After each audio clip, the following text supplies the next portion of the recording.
আসসালামু আলাইকুম। এই ভিডিওতে আমরা দেখব অ্যাঙ্গুলার কিভাবে আমরা ইনস্টল করতে পারি বা কিভাবে করতে হয় সেই জিনিসটা। যদিও আমার অলরেডি ইনস্টল করা আছে, তারপরেও আমরা একটু প্রসেসটা দেখব বা প্রসেসটা আমি আপনাদেরকে দেখাতে যাচ্ছি। আমাদেরকে প্রথমত যে কাজটা করতে হবে সেটা হচ্ছে আমাদের Node.js ইনস্টল করতে হবে। অর্থাৎ Node.js টা আমাদেরকে ডাউনলোড করে তারপরে ইনস্টল করতে হবে।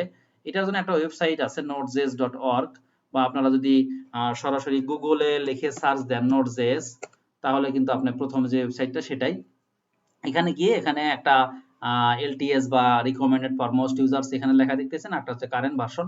তো বেসিক্যালি আপনারা এই রিকমেন্ডেড যে ভার্সনটা আছে সেটাই ডাউনলোড করবেন, কারণ এটাতে অনেক সময় বাগ থাকে। তো এটাকে ডাউনলোড করে ইনস্টল করবেন। ইনস্টল করার পরে আমার ডাউনলোড করা বা ইনস্টল করাই আছে অলরেডি, যার কারণে আমি আর করতেছি না। দেন আপনাদের পরের কাজ যেটা হবে সেটা হচ্ছে যে এখানে আমার প্রসেসটা বলেই দেওয়া আছে যে এরপরে অ্যাঙ্গুলার সিএলআই গ্লোবালি আমাদেরকে এটা ইনস্টল করতে হবে। তো সেটা করার জন্য আমরা যেটা করব সেটা হলো যে আমরা অ্যাঙ্গুলারের একটা অফিসিয়াল ওয়েবসাইট আছে, যেমন angular.io। এটা আপনি গুগলে সার্চ দিলেও পাবেন। যদি শুধু বলেন যে অ্যাঙ্গুলার অ্যাঙ্গুলার বলেন, তাতেও কিন্তু আপনি এটা পেয়ে যাবেন। এই যে এইটা, হ্যাঁ, এই সাইটটার রেফারেন্সের আন্ডারে যাবেন। আপনার ডকুমেন্ট থেকে এখান থেকে ডক্স এখানে ক্লিক করে রেফারেন্সের আন্ডারে যাবেন। রেফারেন্সের আন্ডারে গিয়ে এখানে দেখবেন যে সিএলআই কমান্ড রেফারেন্স, এখানে ক্লিক করার পরে আপনি ওভারভিউ যাবেন। ওভারভিউ যাওয়ার পরে দেখবেন যে ইনস্টলিং অ্যাঙ্গুলার সিএলআই, এটা গ্লোবালি আমাদেরকে ইনস্টল করতে হবে। কেন এটা গ্লোবালি ইনস্টল করতে হবে? এই কারণে করতে হবে যে আপনার সমস্ত ফাইল ফোল্ডারগুলোকে যদি আপনি পেতে চান, তাহলে আপনাকে বেসিক্যালি গ্লোবালি ইনস্টল করতে হবে। আর না হলে গ্লোবালি না হলে অনেক কিছু আপনি এখান থেকে পরে কাজের সময় গিয়ে আর পাবেন না, যার কারণে আসলে এটা গ্লোবালি ইনস্টল করতে হয়। তো এটার জন্য আমাদের এই কমান্ডটা ইউজ করতে হবে। তো এটা কিভাবে করবেন? আপনি সিএমডি তে যাবেন, সিএমডি কমান্ড প্রম্পটে যাবেন। কমান্ড প্রম্পটে গিয়ে আপনি এই কমান্ডটা লিখে দিবেন, হ্যাঁ, npm install -g @angular/CLI। Just এতটুকুন আপনি চাইলে কপি করেও নিতে পারেন। কপি করে নিয়ে আপনি এখান থেকে কপি করেন, কপি করে নিয়ে আপনি চাইলে এখানে গিয়ে পেস্টও করতে পারেন। আমি রাইট বাটন ক্লিক করলাম, আমার এখানে পেস্ট করে আমি জাস্ট এন্টার দিব, তাহলে এটা আমার ইনস্টল হতে থাকবে। একটু সময় নেবে। তো আমার অলরেডি ইনস্টল করাই আছে। তো ইনস্টল করার পরে একটু সময় নেবে বললাম। ইনস্টল করার পরে আপনি আসলে চেক করবেন যে আসলে আমার ভার্সনটা কত, হ্যাঁ। তো আপনি ভার্সনটা একটু চেক করবেন। তো আপনি এখানে লিখে দিবেন যে NG serve, sorry NG serve না, এখানে ভার্সন চেক করবেন, NG version version enter then, তাহলে অ্যাঙ্গুলারের ভার্সন কত এবং নোড.জেএস এর ভার্সন কত সব কিন্তু আপনি দেখতে পারবেন। তো অ্যাঙ্গুলার সিএলআই এর ভার্সনটা হচ্ছে আমার 15.2.6, যদিও এটা একেবারে আপডেট হচ্ছে 17। তো আমি এটা ইনস্টল করে রেখেছি। তারপর হচ্ছে আমার আগে করা ছিল, তারপরে নোড আমার 18.16.0, এটা আমার ইনস্টল করা আছে। তাহলে আমি ভার্সনটা এখান থেকে দেখতে পাচ্ছি।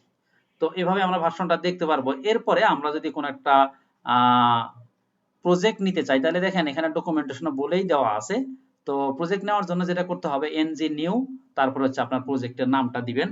তো আমি একটা প্রজেক্ট করি, আমি হচ্ছে যে একটা ফোল্ডারের মধ্যে গিয়ে বা একটা ড্রাইভের মধ্যে গিয়ে করব। আমি এখানে দিস পিসিতে গিয়ে এখানে ট্রেনিং এর আন্ডারে গিয়ে এই অ্যাঙ্গুলার এই ফোল্ডারের মধ্যে গিয়ে আমি আমার প্রজেক্টটা নিতে যাচ্ছি, তৈরি করতে যাচ্ছি।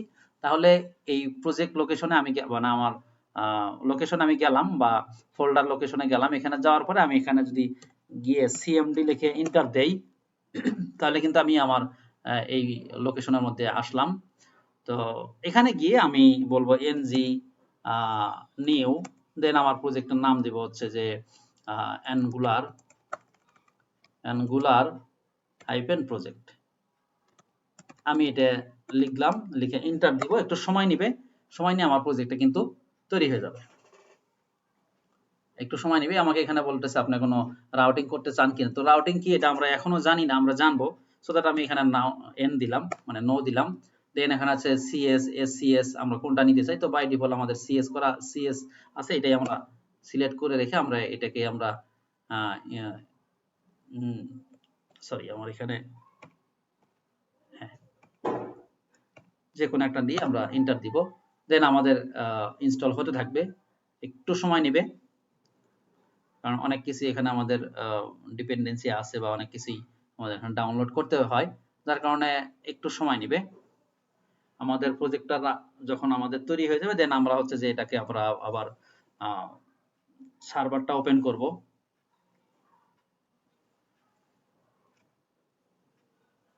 একটু সময় নিচ্ছে, এই সময় পর্যন্ত আমাদের একটু ওয়েট করতেই হবে।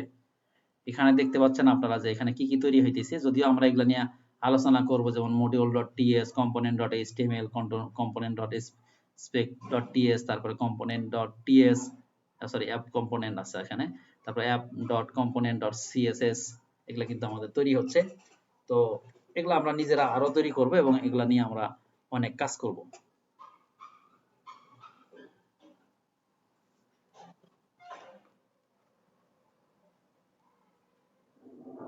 সো আর একটু সময় নিচ্ছে।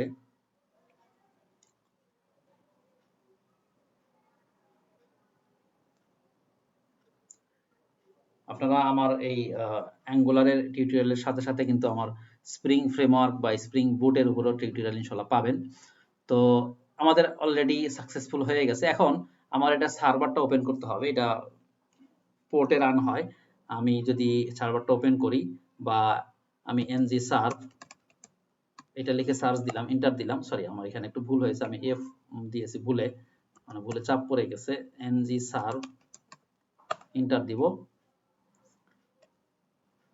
ng serve.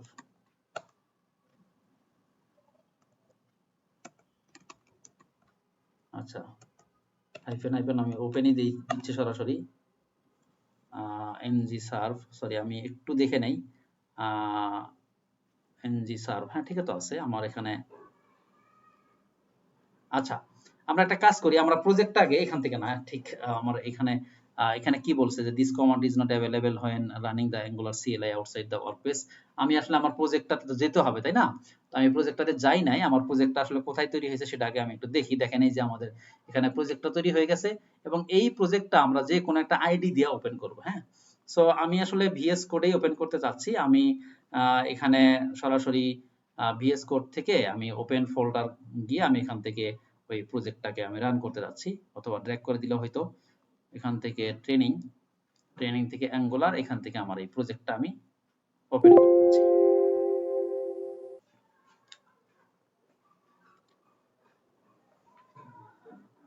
আচ্ছা, আমার প্রজেক্টটা এখন ওপেন হয়ে গেছে। তো এগুলার ফাইল ফোল্ডার স্ট্রাকচার সম্পর্কে আমরা পরবর্তীতে আলোচনা করব। তার আগে আমি একটু জাস্ট এটাকে রান করে দেখবো আর কি। হ্যাঁ, ব্রাউজারে রান করে দেখবো। আমি এই থ্রি ডট অপশনে যাচ্ছি, এখান থেকে নিউ টার্মিনাল, নিউ টার্মিনালে যাওয়ার পরে এখন দেখেন আমি কিন্তু আমার প্রজেক্ট লোকেশনে আসি। হ্যাঁ, আমার প্রজেক্টের ভিতরে আসি। এই জায়গাতে গিয়ে আমি যদি শুধু এনজি সার্ভ দেই, সরি অন্য জায়গায় প্রেস হয়ে গেছিল।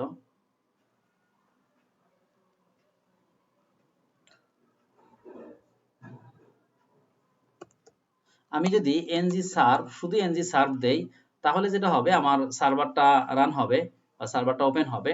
কিন্তু আমি যদি চাই যে আমার সাথে সাথে সার্ভারও ওপেন হবে, সাথে সাথে ব্রাউজারও ওপেন হয়ে যাবে, তো সেটাও যদি আমি করতে চাই তাহলে যেটা করব, এখানে স্পেস দিয়ে হাইফেন হাইফেন ওপেন দিব, ওপেন। আমি হাইফেন এখন ওপেন দিলাম, দেখবেন যে আমার সরাসরি এটা একটা ব্রাউজারে, আমার ডিফল্ট যে ব্রাউজারটা আছে সেই ডিফল্ট ব্রাউজারে কিন্তু সরাসরি ওপেন হয়ে যাবে। আমি সেটাই চাচ্ছি, তাহলে আর আমাকে আর নতুন করে ব্রাউজারে গিয়ে বলতে হবে না। হ্যাঁ,